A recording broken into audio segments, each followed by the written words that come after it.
Brad, we're finally coming back to you. Here we go. You're such a slacker. I don't know what we would do without Cameron, and you're just over here. You're right. Just tweeting and stuff, you know? Yep. Just tweet. The tweeting's important. Yeah, The tweeting is... How dare I don't tweet even on my actually day know off? if he is... Yeah, you were tweeting. Yeah, Brad had a day off yesterday, and he was still tweeting like crazy. Can't stop, won't stop. The grind don't stop. I do feel very passionate about you guys taking time off. Oh, we're not going to get into this again. Yeah, it's okay. We're gonna let it go. Huh? Brad takes a day off and doesn't know what's been going on behind the scenes. Nothing. Cameron said we're gonna leave it, and so we're gonna leave it, Bradley. Okay. Gosh. Howdy, folks. I'm here with Cameron and Brad. I looked at Cameron and Brad. Brad and Cameron. Yes. How are you guys doing? Well, it is a day that ends in Y. Although this day no longer has O.J. Simpson part of it. It's a sad day. No more Twitter. What's up, Twitter world videos. That did seem like I didn't know that until about 5 minutes ago when I was walking in here and Robin Maslin alerted me.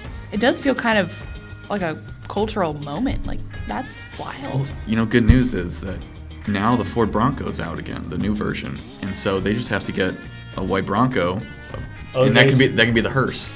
Yeah, well, they can release a special edition, the O.J. Simpson edition. You're right. Right? You're right. Cash in on this. What do you guys think that would look like from a PR standpoint if Ford released an O.J. Simpson edition? They would sell so many. I think so. Do you think so? Oh yeah, definitely. I don't know. People would do it that's for the on the joke. edge. Yeah. I feel like that's just on the edge for me. I mean, there'd be a lot of people that pro-clutch anger about it, but I think It'd be most hilarious. people Yeah. would think it's hilarious. So they should do that. I Free should've- tip to Ford. I should have known today was going to be a weird day because I came in this morning and the fire alarm was just going off. Oh, yeah. Talk about that. It was going off for hours. Yeah. Right when I walked in. And it only shut off, 30 minutes ago? So it was going for 4 hours, maybe. So, yeah. It's been a weird morning. We left. We came back. Now we're Yeah. recording. Because it was like, okay, we need to redirect and make sure we're coming back or going. Brad, I swear, when he sees something funny and we're in the middle of a podcast and he starts laughing and covering his You want me to mouth. say it? So, Brad, I don't know if I trust you. I just saw a tweet that said, "Finally, OJ can rest knowing his wife's killer is dead." That's. I'm really glad we're recording today. We'll see if that one makes it in the final cut. Yeah, we're gonna noodle on that one. I don't remember what I was saying. Oh, regardless, we were gonna do remote podcast, and then y'all were like, "Hey, the repair guy is here. I think it's gonna get turned off. The fire alarm's probably gonna get turned off here," and then it did. Yeah. So, yeah, did some U-turns this morning. Well, now we're here to talk about the news, so why don't we do that? Okay. Yes, we can definitely do that. Bradley, are you done talking about our? Yeah, let's get to business. Lord in heaven. Enough small talk. Enough small talk, Cameron. Gosh, we need to really get it together, don't we? Yes. Okay, great. Cameron, I guess we're going to start with the news. Let's do it. Okay, great. Donald Trump made comments this week about his stance on abortion, the presumptive Republican nominee for president. Tell us what he said. Yeah, so he posted about a 4.5-minute video to his Truth Social platform. And in this video, he covered a wide variety of issues pertaining to his stance on abortion. And the thing that caught the most feedback online was when he said that abortion should be left to the will of the people. I'll quote here from the video where he stated, "Many states will be different. Many will have a different number of weeks, or some will be more conservative than others. And that's what they will be." And so he, in classic Trump style, he Totally goes in and out of. It's interesting to quote him. Yeah, because it seems like he'll be reading from something and then he goes off the cuff and then goes back to reading. It's a unique style. Lots of for little sure. clauses in his sentences that are just random. Yeah. But he also made some comments about in vitro fertilization treatments, IVF. That's been a topic of conversation with the Alabama Supreme Court ruling. Then we also saw Abbott made comments about IVF treatments being addressed in legislation here in Texas, possibly in the upcoming session. But what Trump said is he, quote, strongly supports the availability of IVF for couples who are trying to have a precious baby. And Trump also expanded on his views on where exceptions for abortions could take place. He said, quote, like Ronald Reagan, I am strongly in favor of exceptions for rape, incest, and the life of the mother.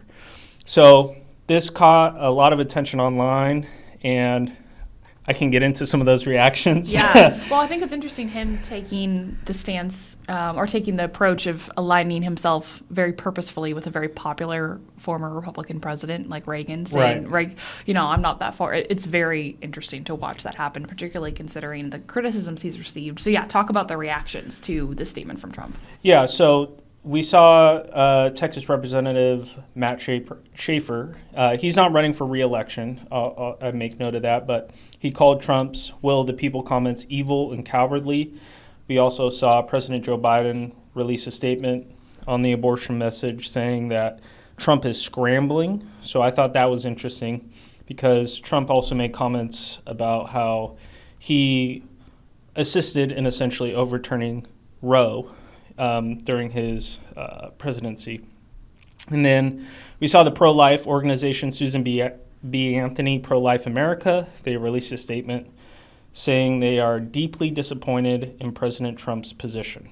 And then Trump also made additional comments a few days later when a reporter asked him if he would sign a national abortion ban, and he said he would not. So just some analysis. For me, reading into some of these comments, it seems as though he's attempting to run to the middle on this issue, maybe trying to court more moderate voters. We'll see if that will work out. We've seen comments online, many people upset with Trump's comments, especially many in the staunchly pro-life wing of the Republican Party, where very vocal about their disappointment in Trump's statements.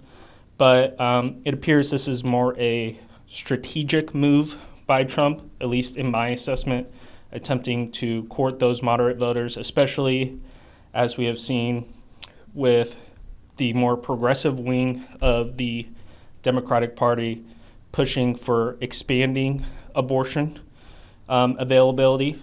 And maybe there are voters in the middle of the pro-abortion and pro-life camps that Trump is attempting to swing his way with these comments. So interesting thinking about it in a strategic standpoint. So, and certainly something that his most notable or formidable opponent, Nikki Haley, was criticized a lot for her stance on during the primary. Not that the primary is still ongoing, but regardless, that was something that she addressed very frequently and had a lot of very criticized positions on, but that appealed in some ways to the more moderate base. Yeah, and I think what's interesting as well is maybe there was a look at how when abortion was put on the ballot in many Republican-led states, those ballot propositions failed. And so maybe this is kind of reading the tea leaves on how the country is feeling on abortion at this moment, not just the pro-life wing of the Republican Party, but like I mentioned, he's sort of running to the center on this issue, attempting to bring in a wider base of people that might be more willing to vote Republican if he would take a more moderate stance on abortion. Yeah. So a politically strategic statement is sort of my assessment. That still is receiving a lot of criticism from the base that willingly supports him. So fascinating. And we'll definitely keep an eye on what Republican lawmakers have to say about all of that. Cameron, thank you. Yeah. Bradley, coming to you. A group of lawmakers and candidates made an announcement this week regarding the House Speaker's race. What are the details? Dubbed the contract with Texas, a letter was released signed by 5 incumbents, 8 GOP nominees who are not yet elected to the House, but most of them are expected to win pretty easily in November. But the letter outlines 12 demands for whomever is going to be the next speaker to get the votes of the people that have signed this. Outlines various reforms to the House, things like removing the House parliamentarians, establishing a GOP-only supported speaker majority, i.e. not coming to the table with any Democratic votes beforehand. And most notably, and this has been an issue for a while, and probably the top hit on this is ending the practice of Democratic committee chairs. We've seen Tom Oliverson, who is running for Speaker, commit to no Dem chairs. We've seen Speaker Phelan double down on having Dem chairs. We've discussed why that is on this podcast quite a bit. It's going to continue to be an issue, and whenever we see more people jump in, they're going to have to comment on that. So that's something to note. 5 incumbents that signed this are Brian Harrison, Tony Tinderholt, Nate Schatzline, Steve Toth, and J.M. Lozano. We talked about J.M. Lozano before and how he's kind of getting a bit of a rebel streak in the House when normally he's not that kind of member. The other 4, they've been cage rattling quite a bit in the House and openly critical of Speaker Phelan, and in their minds the need for him to no longer be Speaker if he even wins re-election in the runoff. So overall, this list is kind of a blueprint for them and what they need to see from prospective Speaker candidates whenever we get to that point. There were also, by Thursday, 11 more potential representatives signed on to it. All, who are engaged in runoffs. Yes, either in open seats or challenging incumbents. And so I think that brings the list total to 23 or 24 people. And it's a pretty big block of votes. And really, a lot of people are understandably focusing on what the demands are, how do you implement this stuff. But really, to me, the biggest takeaway is that's a block of voters that, at least presumably at the moment, will vote together. Or at least they have the potential to vote together whenever we reach that point. And that's a pretty sizable chunk. That's not just, the 4 rabble-rousers in the House, right? It's a lot of people. And we'll see how the runoffs affect this. We probably somewhere see not all of them win, so you won't have fully 24, but you could have close to it. And if that happens, that's going to be an interesting dynamic to watch whenever push comes to shove and we actually start getting,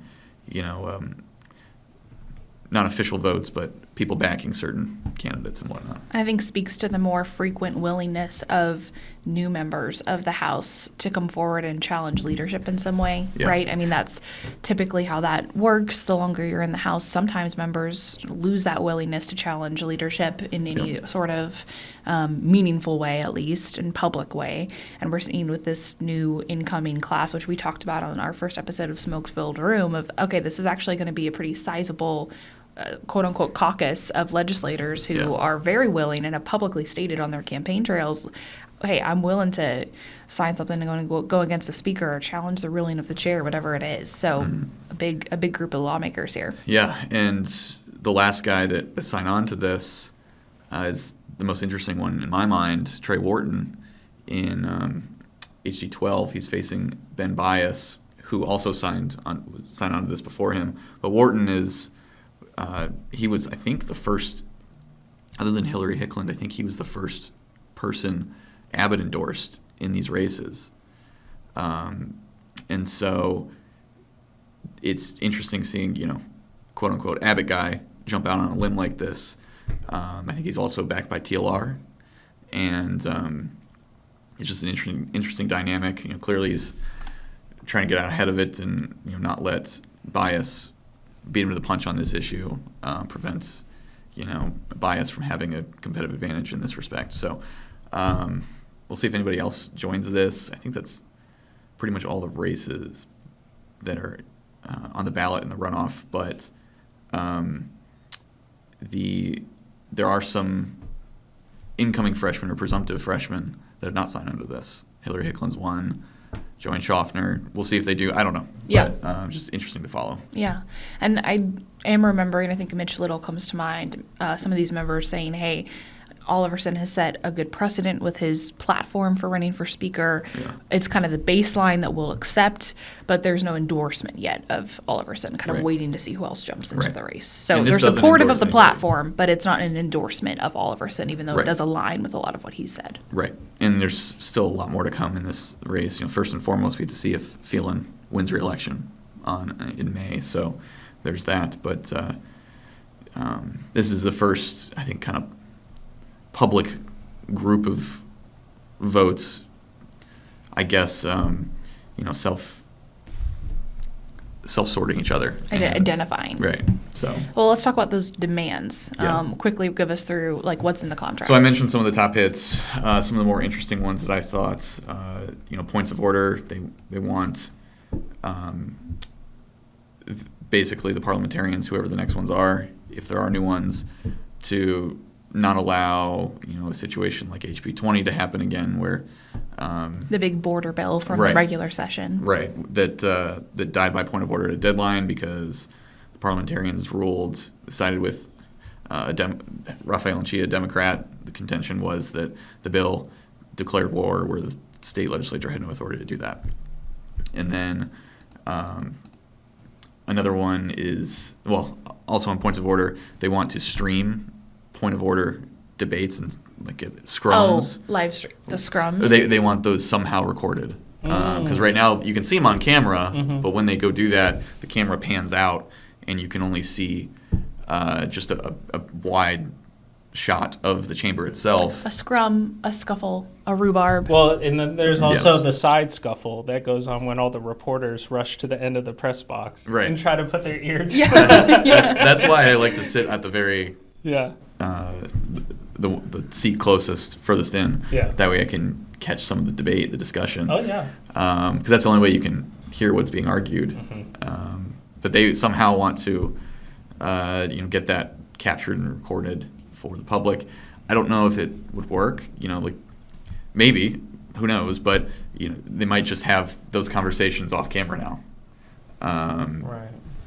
I don't know, but it'll be interesting to see how they go about trying to get that done, if that is something that they keep on their wish list. And a lot is said during those scrums. That would be very, Right. very notable. Well, another one is putting on camera the calendars committees meetings, which are usually really short. I mean, they gavel in, quickly vote most of the time. Gavel out, it takes at most 5 minutes. And that's because the calendar's already set.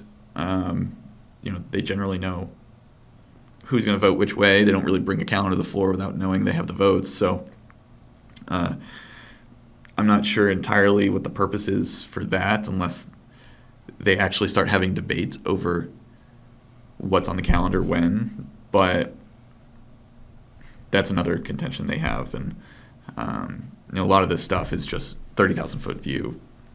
We need to do this somehow. Figure out the details later. But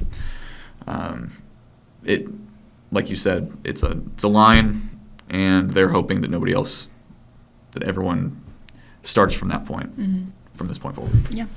It'll be interesting to watch. Yeah. Cameron, when you came and experienced your first legislative session and you heard us talking about point of orders or poos, was that odd to hear that said so casually and so seriously?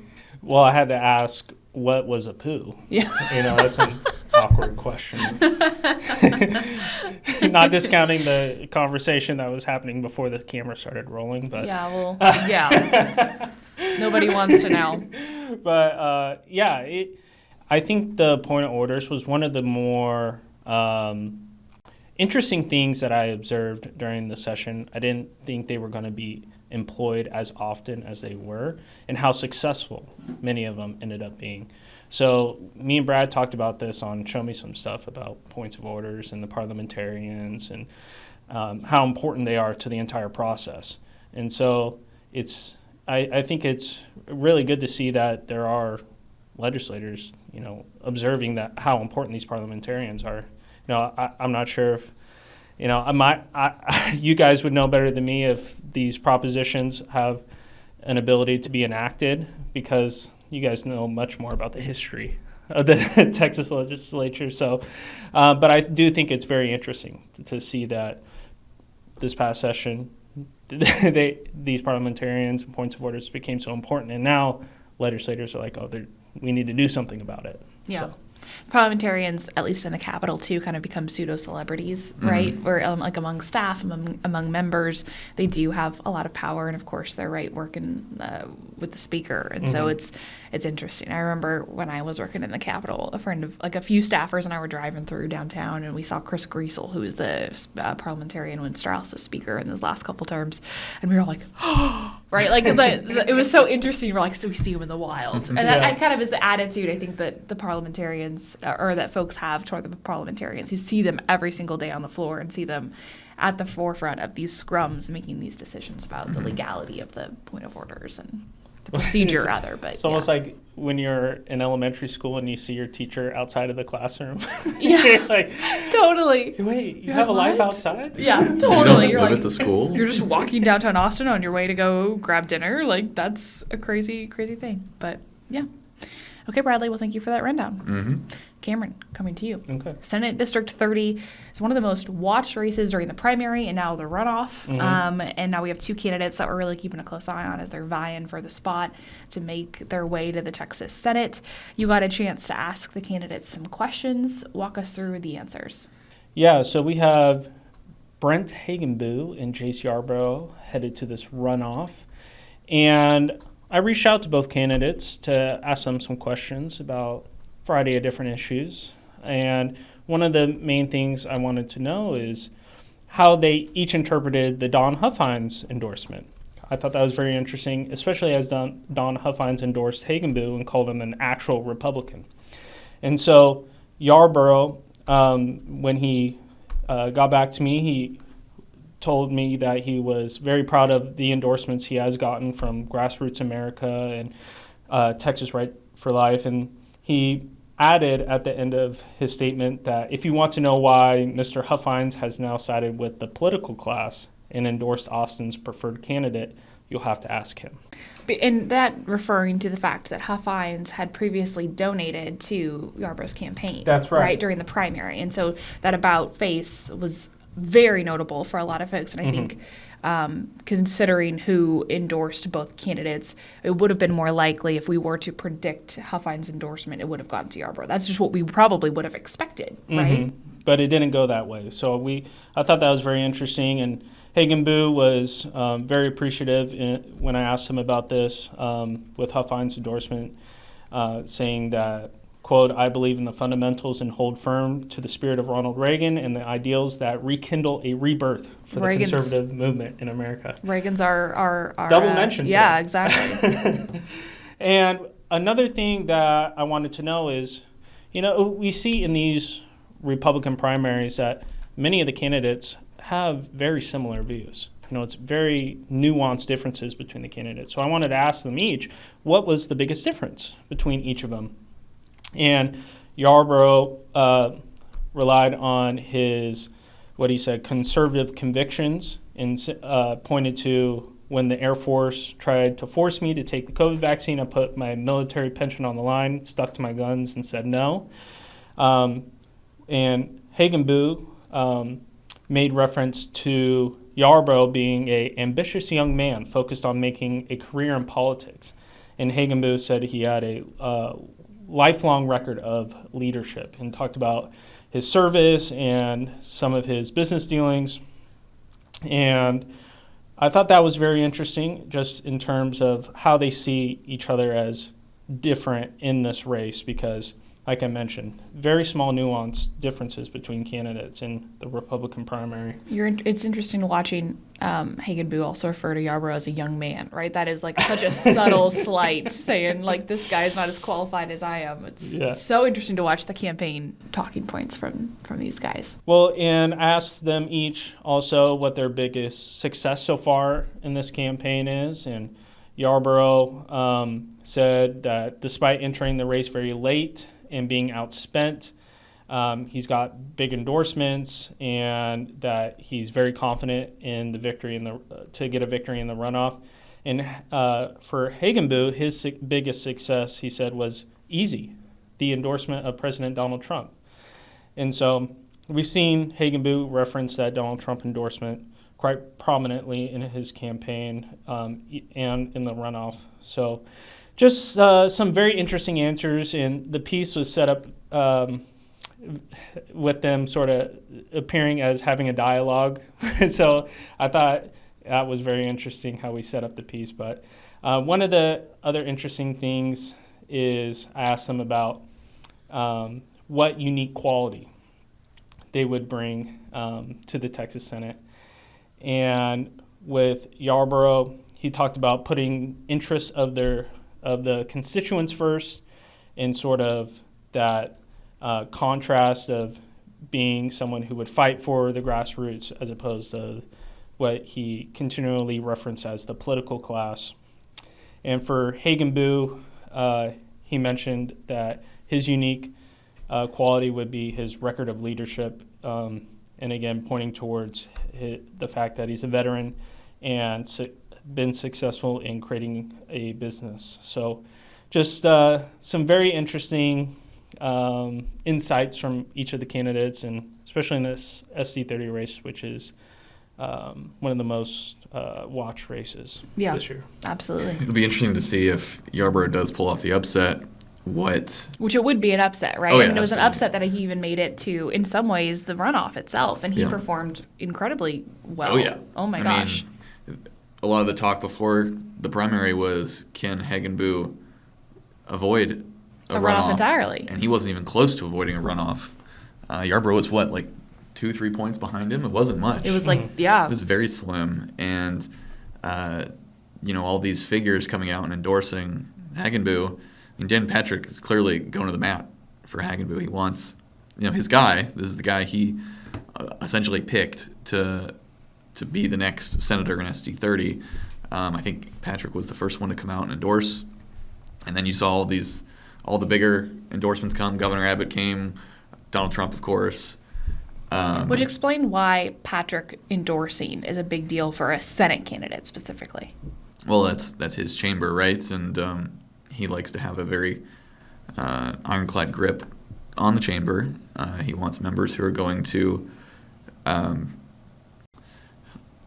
stick with him. It's like the Speaker of the House endorsing in an open race for Right. the Texas House, Right. It's the same function. Yeah, and so it will just be interesting to see if Yarborough pulls this off. What's the dealing like with when he's in the chamber with all these colleagues who endorsed against him and the lieutenant governor who endorsed against him? It would just be an interesting dynamic to see. Are there hard feelings about it? He's got to win first to see if that happens, right? And Hagenbu is a self-funder. Put in $1 million of his own money, so he's got an uphill climb. But he, like I said, he was only 2-3 points behind Hagenbu in the primary. Mm-hmm. This is a dead heat. Yeah, it's wild. Yeah. It's going to be a big race to watch. Probably number one. Well, behind HD21, I think this is the top race we're watching in the runoff. Yeah. Of course, HD21 is feelings district with Covey, and Trump endorsements playing a big factor there as well. Mm-hmm. Okay. Cameron, thank you. Cool. We're going to stick with you, Cam. Okay. Following UT Austin shutting down one of their DEI offices we talked about last week, Texas Democrats blasted Republican lawmakers. Tell us what they said.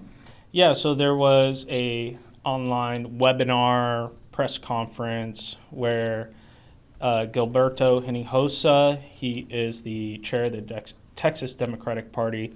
He was joined by some other Democrats in Texas, notably Rep. Ron Reynolds, who is the chair of the Texas Legislative Black Caucus.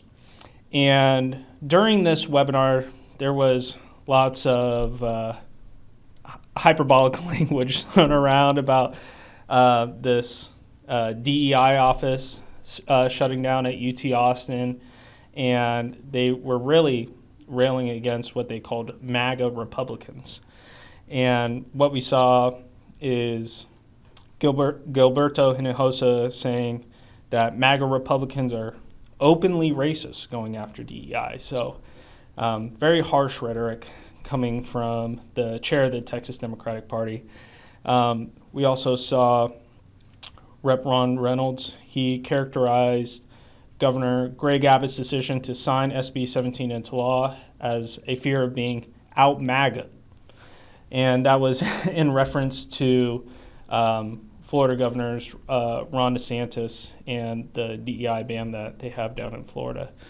So there was lots of bombastic language being used in this, and SB 17 has been something that's continually talked about and pointed out as being one of the more harsher pieces of legislation, according to Texas Democrats, and especially as we've seen UT Austin, like we mentioned, shut down this division of campus and community engagement. And there was quite a few staff members that were let go as part of that shutting down of the office. So, it's just some interesting insight about how Texas Democrats are viewing the enactment of SB 17. Yeah, absolutely. And one of the big pieces of legislation that was really opposed by Democrats that was passed this last legislative session. Yeah. Wild stuff. Thank you, Cameron. Cameron, we're coming to you again. Okay. Rapid fire. Someone's been publishing quite a bit this week. Illegal immigrant encounters fell in March. We have the numbers from CBP. Tell us what is new in these numbers. Yeah, so a report that I came across was actually from CBS News, where they were able to get a hold of some internal government statistics that showed, quote, the number of migrants apprehended along the U.S.-Mexico border dipped in March, and they detailed how over 137,000 migrants were apprehended by U.S. Border Patrol agents in March while they attempted to cross the southern border, quote, unlawfully. So this is apprehensions of illegal immigrants. And Customs and Border Protection, most recently, they haven't updated for March yet, so I'm referencing their February encounters, where they had over 140,000 encounters between ports of entry at the southwestern border that month, with over 189,000 total encounters.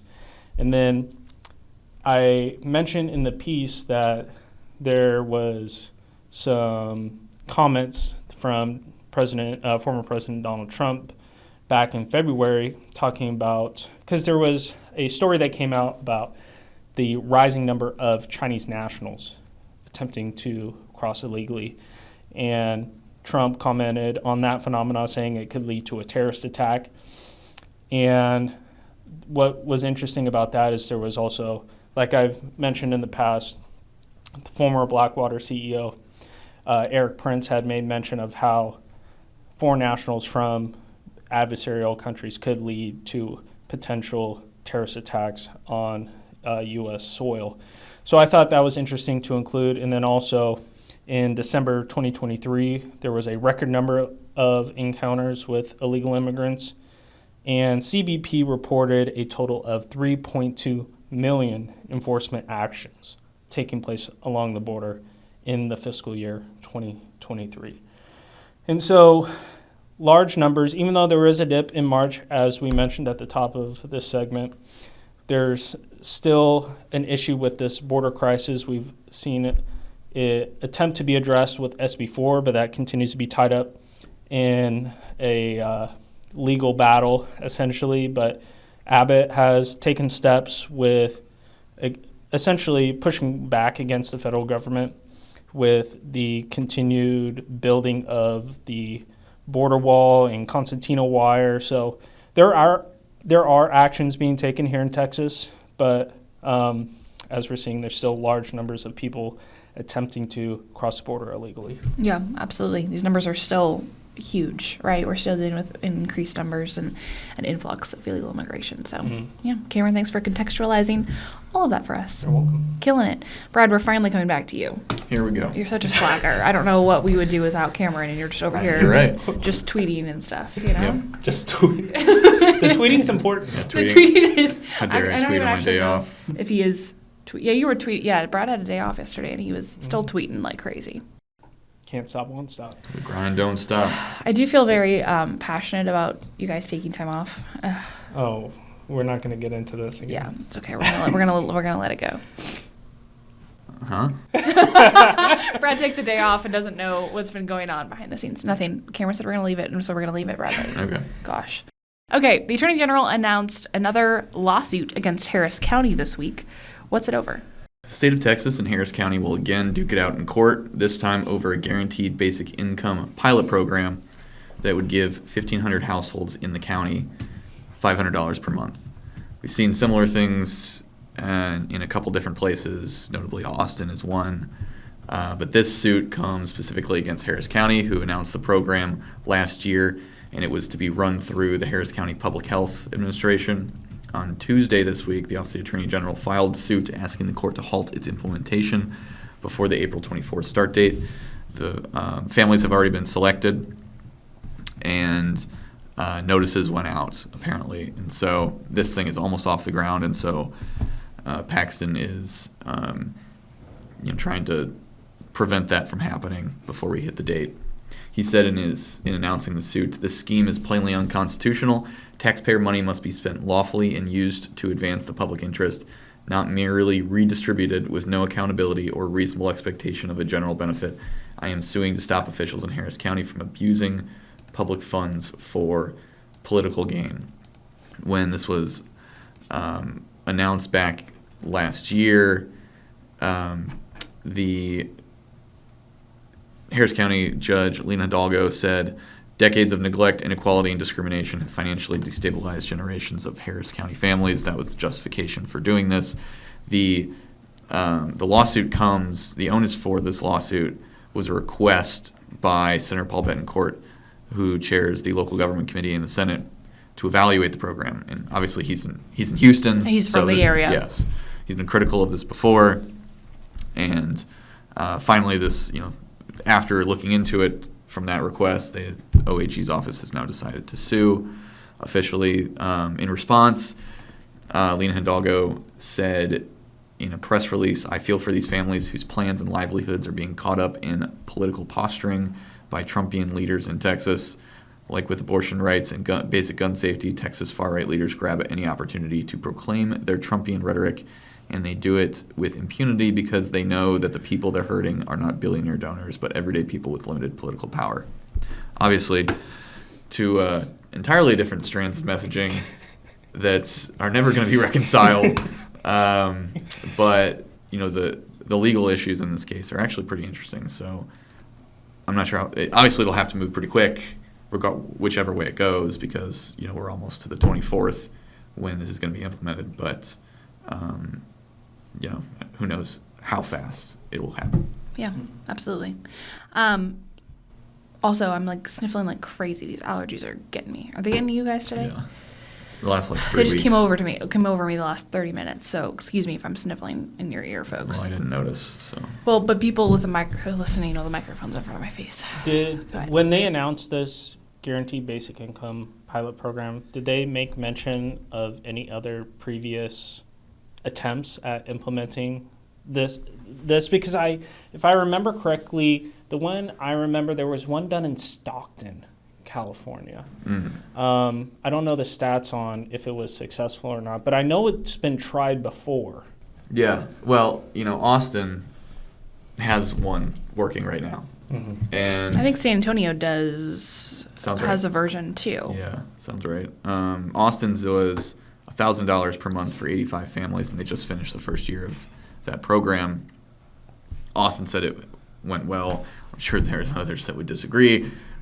It's a pilot program, right? So it's a very limited scope. Yeah. Same with Harris County.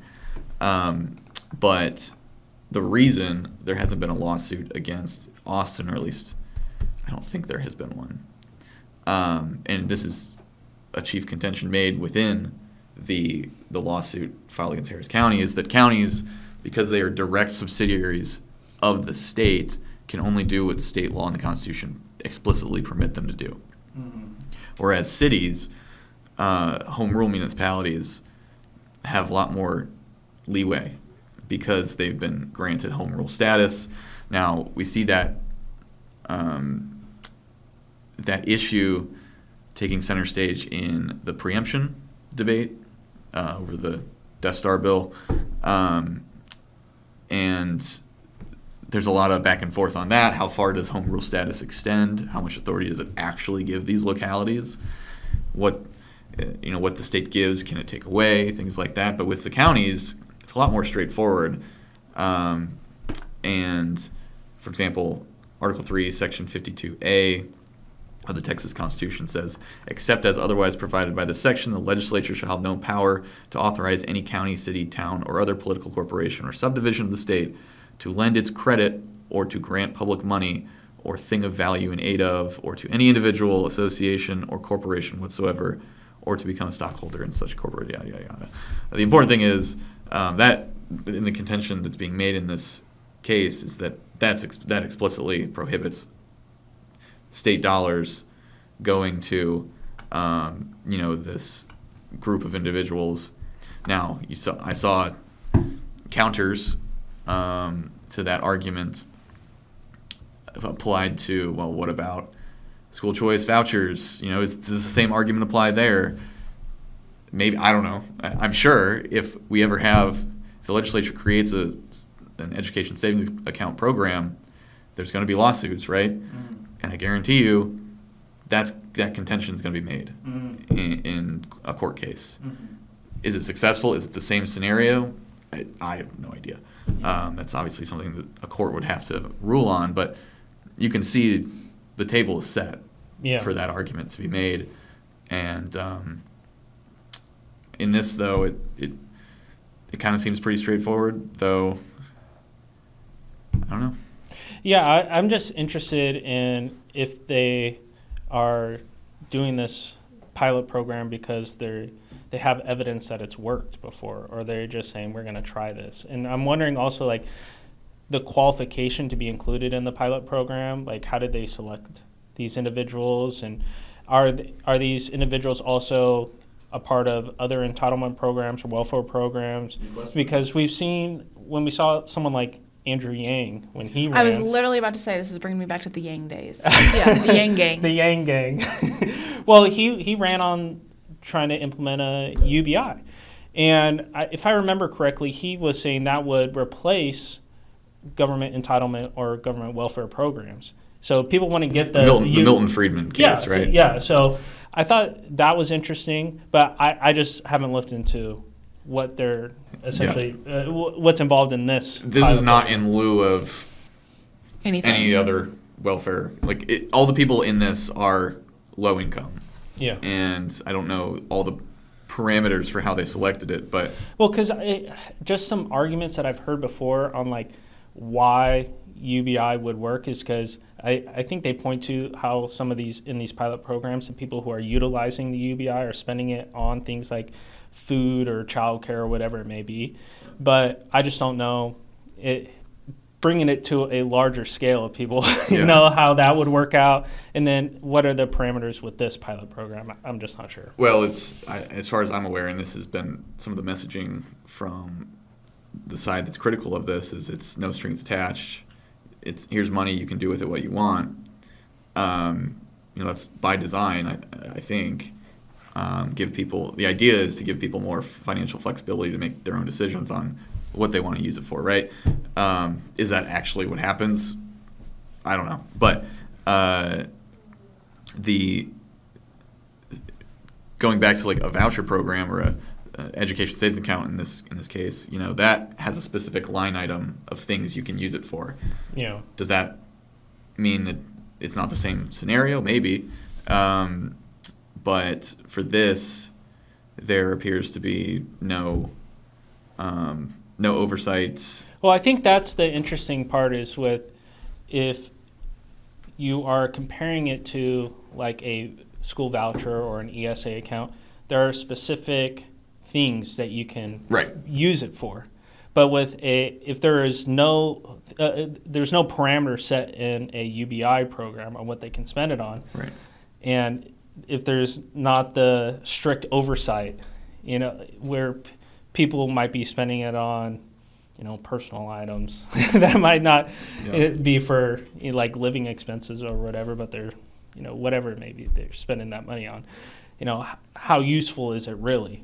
Because, we're across the country, we're dealing with issues with people running up credit cards or defaulting on loans, whether it's car loans or home loans. So like there's a bigger issue going on in America with how people handle money. Right. Is that solved by giving them more money? But that's the interesting argument is then the appeal to fiscal conservatives is, well, wouldn't you say the same about taxation, that money is better in the pockets of people as opposed to government, right? So that's the appeal to conservatives that a lot of UBI proponents use is, okay, if that's your argument with taxation, why would you not say the same for UBI? But, the right largely considers it some, a welfare adjacent program. So it's an entitlement, right? That's the argument, and that's what's interesting. When Milton Friedman, libertarian, made the argument, it was contingent upon that replacing all other forms of welfare. It's not added on top of that. Exactly. Yeah. That's it. And it's never going to happen, I don't think. The financial system is so intertwined with how things currently are, it would be next to impossible to do that. But that's the idea, right? Mm-hmm. And this is not that. No. So, and I don't think Lena Hidalgo and the other officials behind coming up with this, they have any intention of making that in lieu of It's in addition to. entitlements. It's in addition to. Yeah. Okay. Well, I'm going to go to Tesla here, Cameron, because I need to go blow my nose off camera, and I'm going to set you up to chat for a little bit. Okay. Does that sound like a plan? I'm going to very casually leave the room here to go blow my nose, and I'm announcing it because we're on camera now, so all of a sudden I'm going to be off camera. Perfect. Okay, great. I'm just letting you know that this is Very happening. Okay, so Elon Musk, tech mogul, we're very familiar with him, and the Argentine president that we've heard so much about are planning to meet up this week. Cameron, tell us about this meeting. I will tell you about this What's meeting. so funny? Go blow your nose. Okay. So Elon Musk and Javier Milei are planning to meet up. Is that how you say it? Milei? I believe so. Okay. Is it? Have you heard another person? I don't know. Oh, I believe it's Milei. But yeah, they're planning to meet up this weekend on Saturday at Musk's Tesla factory here in Austin. And Elon has Just guys being dudes. Well, Saturdays are for the boys. Well, I'll get into my analysis Okay. of the meetup, but before I get into it, Elon has long praised Milei for his libertarian approach to governance. We've seen the viral videos of him talking about slashing government programs. He on the campaign trail was carrying a chainsaw, and He's a character. He's definitely, they called him El Loco. But yeah, so he's a very animated guy, and he's called out, the WEF when he gave a speech there, and Elon commented on his speech. So the two have a very cordial relationship, at least online, and now they're going to make it personal, getting together here in Austin. And something interesting I did come across is in late December 2023, so just last year, Milei said in an interview that Musk and other U.S. companies are, quote, extremely interested in lithium. And lithium is a key component in the EV market because these electric vehicles are battery powered, and these lithium-ion batteries, key component is lithium, along with things like copper and manganese, so rare earth minerals, not copper, cobalt and graphite. How dare you get that wrong? And so what's important to understand with this Milei-Musk meetup is Musk has actually moved, when he did move his Tesla Gigafactory here to Austin in 2021, he actually, just this past year, started up a factory or a facility to become the first U.S. automaker to refine its own lithium, because there's the mining and the processing and the refining of what they call white gold, because of how important it is to all green technologies, EVs, and things of that nature, because of the battery technology that lithium is involved in. And some statistics here for you. If from 2016 to 2019, Argentina provided 55% of the U.S. imported supply of lithium, and over 90% of the lithium is imported from outside of the U.S. Only 1% of the global lithium supply is mined in the U.S., and that comes from a single facility in Nevada. And the U.S. has a competitor in this lithium market, and it's China. And because China supplies 80% of the world's battery cells and accounts for nearly 60% of the EV battery market. And the White House actually put out a report in 2021 that stated China has invested heavily in developing its battery cell production and mining of rare earth minerals like lithium. And this is also important to contextualize with how China has implemented this Belt and Road Initiative, where they are essentially going to countries in Africa and bringing Chinese workers into these countries within Africa and taking over a lot of the mining facilities where these rare earth minerals are. So they're attempting to monopolize rare earth minerals on the earth because they're projecting into the future that lithium and cobalt and manganese are going to be vitally important for battery-operated technologies like EVs, but also solar panels that store that electricity before sending it out to be used. So it's just interesting that Argentina has this giant lithium supply, meeting with Elon Musk, who owns the largest EV company in Tesla. So a relationship being built there is a positive thing, not just for Elon Musk and Tesla, but the United States more generally, being in a global competitive market with China. Yeah. So. One of my favorite quotes from team members this week, which I include in my newsletter, subscribe and get the newsletter, was Cameron stepping into my office and saying, "So I'm diving into the U.S. Geological Survey data," and then trailing off with more information about the different kinds of rare earth minerals.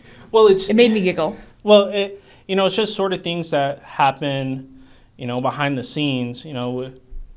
People see the economy going up and down, and different markets emerging and trying to project into the future, but it's really important to understand what goes into producing these new technologies and what is going to be the drivers for the economy, not just 5 years into the future, but 50 years, 100 years into the future.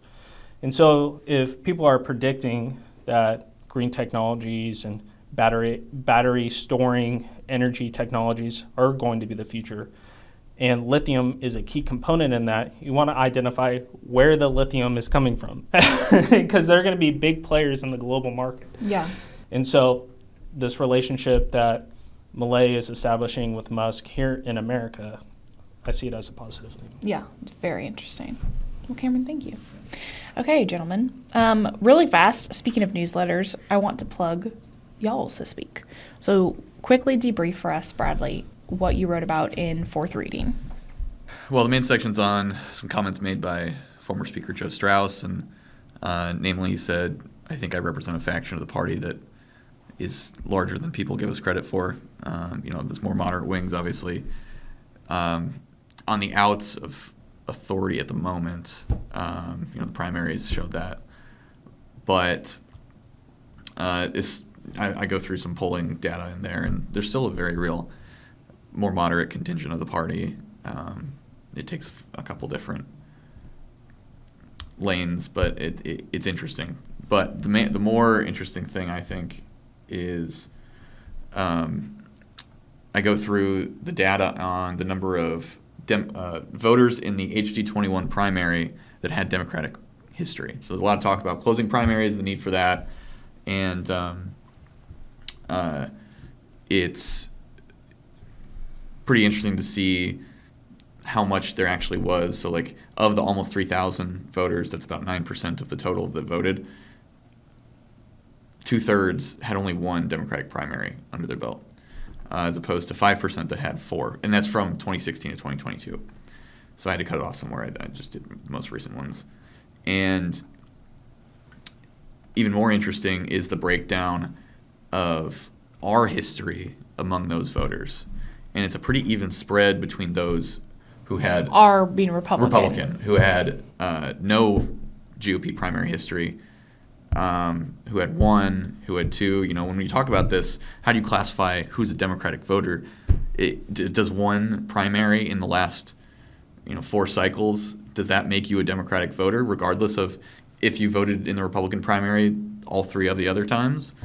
That's an interesting debate to have. And if we ever get to the point where we're closing primaries, we're going to have to talk about how we classify voters. But right now, it's a lot more interesting and nuanced to look at the full data than just 3,000 Democrats voted, because it's not that simple. Surprise, surprise. Right. And also more than double the number of people who had Democratic history was the ones who had no primary history whatsoever.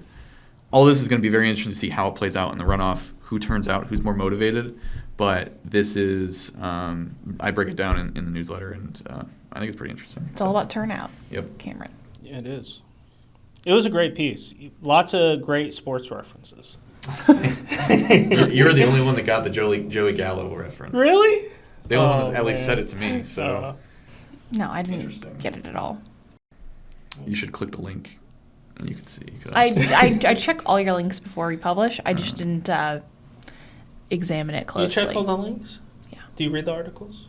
Some of them, yes. Oh. But I mainly am making sure it directs to where we need it to direct. Yeah. Right? Well, it's like a check. That happens sometimes. I'll come across articles and it's a broken link. Yeah. I'm like, darn. I know. I wanted to go down a rabbit hole. Yeah. We love rabbit holes here at the Texan.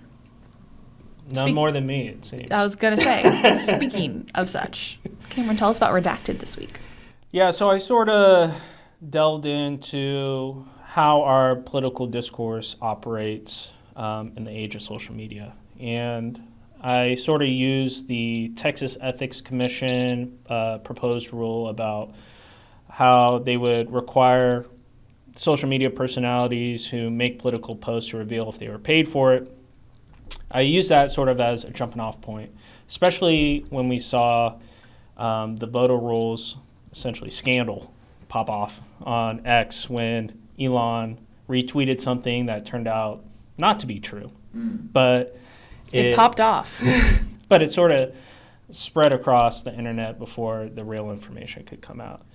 And this edition was sort of my attempt to explain the current situation where we are no longer operating in a world of authentic opinion, but rather we are tasked now with interpreting information through how we perceive the person providing that information.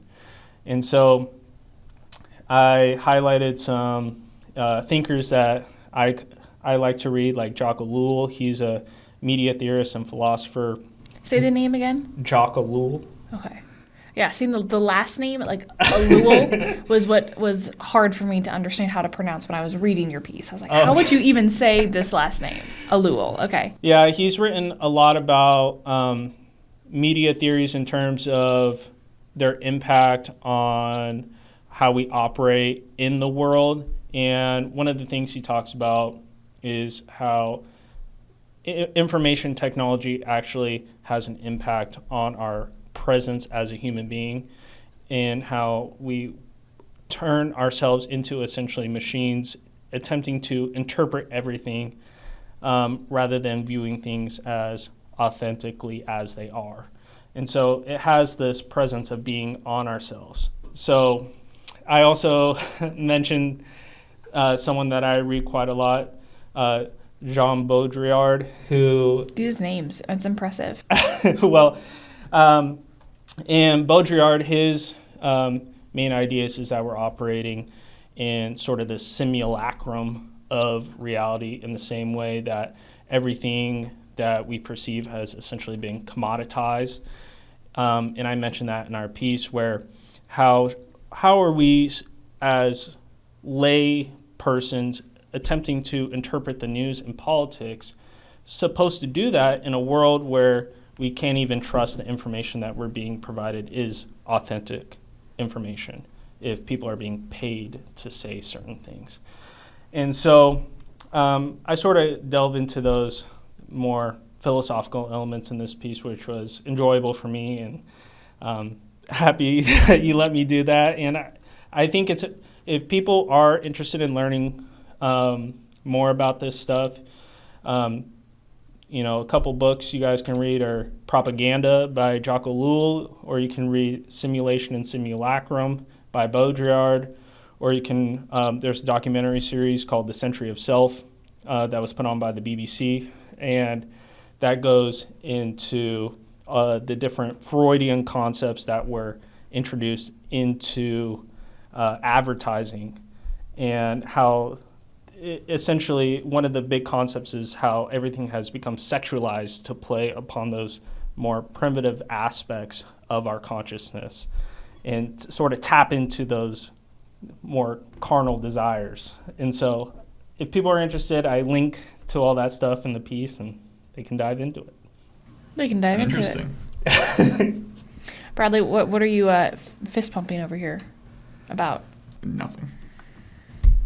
If you don't want to fist pump, or if you fist pump on camera, you can't expect me not to ask you what you're fist pumping about. It's not important. Okay. Well, why don't we move on to tweetery then? It has to do with the Masters, so it doesn't matter. Did they already start? I know they're this starts today, weekend. yeah. Okay. Okay, cool. Well, Is it the Masters? Go golf. I saw some tweet thread that someone was reviewing all the food.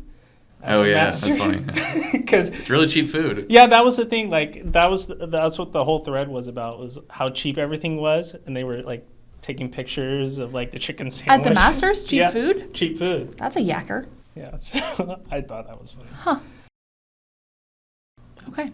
Well, tweetery. Bradley, why don't you go ahead and tell us what you got? So, interesting note today. This morning, I got flagged a fundraiser for David Covey up in Dallas, headlined by Lieutenant Governor Patrick and Attorney General Paxton.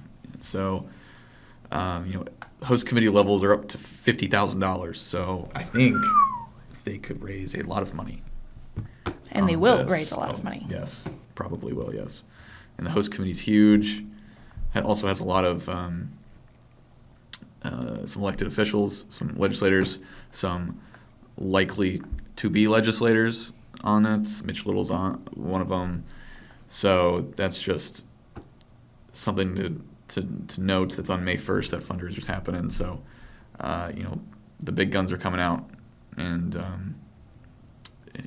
Patrick is pushing, all of his chips in the middle to get Dane Phelan out, and we'll see if he's successful. But that's looking at David Covey's his report whenever that comes out before the runoff, and seeing fundraising the line item, on May 1st. The money given at this fundraiser, seeing that total is going to be very interesting. It's probably going to be a massive haul, I think. So. Yeah.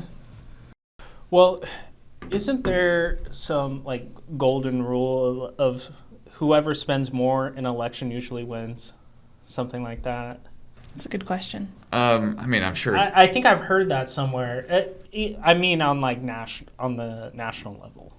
Like when they look back, those who spend more usually win. that would track. I don't know if... I don't know if that both is a candidates political are spending reality. so much money. Like Phelan has a lot of money too, and he will continue raising a lot of money. Yeah. So. Well, then it's a question, too, of how much money needs to be spent by a challenger to overcome inherent difficulties of not being the incumbent. Right. So an incumbent, like how much money will that take to overcome name ID issues or what, reputation in the district, whatever that is. And that number is different in every district. Well, also, what do you count as money raised? Because is it just by the candidate? But in HG 21, there's all kinds of outside groups getting involved on both sides. The Club for Growth they put I think $4 million into TV buys for a handful of House runoffs, and they're especially going hard at Phelan, trying to take him out. And then on the other side, you've got groups like Associated Republicans of Texas They put a lot of money in. So, like, how do you calculate all that, right? That's going to determine what the math is on who spent more. So, factors to keep in mind on that. I know think tanks and consulting firms have done the research on how much candidates pay per vote, when the eventual outcome, right? What was Jeb Bush's in Iowa in 2016? I don't remember. An insane amount of money. But 30,000, I think it was. But it's interesting to look at that. I think a separate thing that could be analyzed is how much certain endorsements are worth, and how that, like, an endorsement is worth, so a certain endorsement from a certain group is worth this many votes, right. Or how that ad money is spent on certain, advertisements, whether it be on social media or yard signs or mailers. Like, I'm not sure how they would do that conversion or analysis. Like, for every 1,000 mailers sent, it converts to some number of votes. I think that would be an interesting analysis if someone would to ever do that, because if they were able to conduct some sort of report like that, it could potentially change how people conduct campaigns, especially now in the era of social media. Like, if they're seeing, more or less votes come from social media posts as opposed to yard signs or whatever it may be, I think that would be an interesting analysis to do. I'm not sure how they would do it. It'd be hard to convert. How do you convert a yard sign to a vote? But you almost need like a survey at the end of your ballot. How'd you hear about us? Yeah. Cameron, what do you got for tweetery? Oh, so Wall Street Journal just this morning, today's Thursday, April 11th, they put out some information on how black men are moving towards Donald Trump in the upcoming election, and this was in 7 swing states. And reading from the article here, while most black men said they intended to support Biden, some 30% of them in the poll said they were either definitely or probably going to vote for the former Republican president. Continuing from the article here, there isn't comparable Wall Street Journal swing state polling from 2020, but Trump received votes from 12% of black men nationwide that year, as recorded by AP VoteCast, a large poll of the electorate. And I thought that was interesting in context of, we saw the Financial Times, I think it was over a month ago, put out some information. They did an analysis about how black men and Latino men are moving towards voting Republican in, large percentage not seen before. And so I try to think to myself, like, why? Why is this happening now? And one of the things I've hypothesized about is I go back to social media and how young people are getting their information these days, or from X or Instagram or podcasts or YouTube. And what type of content are young men consuming? And so if you go look at the type of content, it doesn't matter, black, Latino, white. Many of these podcasts are conversational podcasts, whether it be long-form Joe Rogan podcasts or, just different, topical news podcasts, where many of these podcast hosts are more fiscally conservative, at least what I've observed. And those who are going to be more fiscally conservative, at least from what I've noticed, have been more pro-Trump in their rhetoric on these podcasts. Again, this is my subjective take. My subjective take on this. At least trying to analyze the situation of why we're seeing this move by Latino and black men towards the Republican Party. It's about what type of information they're consuming and what those people in that content are saying. And so I'm not sure if there's been analysis on the why of this movement towards the Republican Party by Latino and black men, but maybe something that could be addressed. Well, I think we've kind of touched on this a bit before. The Republican Party is becoming the more coalitional party. Now, it's not all the way there yet, but traditionally it's been the ideological party, but that's shifting. And so when that happens, naturally you're going to have constituencies that don't align entirely with the ideology of now the Democratic Party, increasingly moving to the other one, slowly, right? This is not happening overnight, but... Well, we talked about this on Show Me Some Stuff, right? Yeah. Is that Republicans now are becoming the workers' party, and we've seen unions come out and support. Well, it's not just the workers' party, That's one faction. Yeah. And that's been one faction that's made up the Democratic Party coalition for a century. Yeah. But I think we're seeing a shift in the polls, as in POLES, of these two entities. Yeah, well, bringing it back to the very top of the podcast, when we talked about Trump's comments on abortion, I think with this Wall Street Journal reporting, or their polling analysis, and what you just mentioned about the Republican Party becoming a coalitional party instead of the ideological party, like with Trump's comments, he's attempting to court this larger coalition of people with his rhetoric.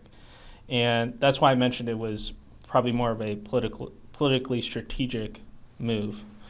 And yeah, it has made many pro-life groups and pro-life individuals upset with what he said. But in terms of a political analysis, if that's the view of attempting to win an election, you have to get the most votes. And I think that's what he was attempting to do. Yeah. Well, and we've seen some pretty big backlash against that issue in nominally red states, or not nominally, actually red states, Ohio and Kansas, yeah, the two biggest examples. So of course it's an electoral calculation, and it might be the right one from a cynical perspective, but that doesn't. That's not an argument on the merits, right? That's out of expediency. So. Yeah.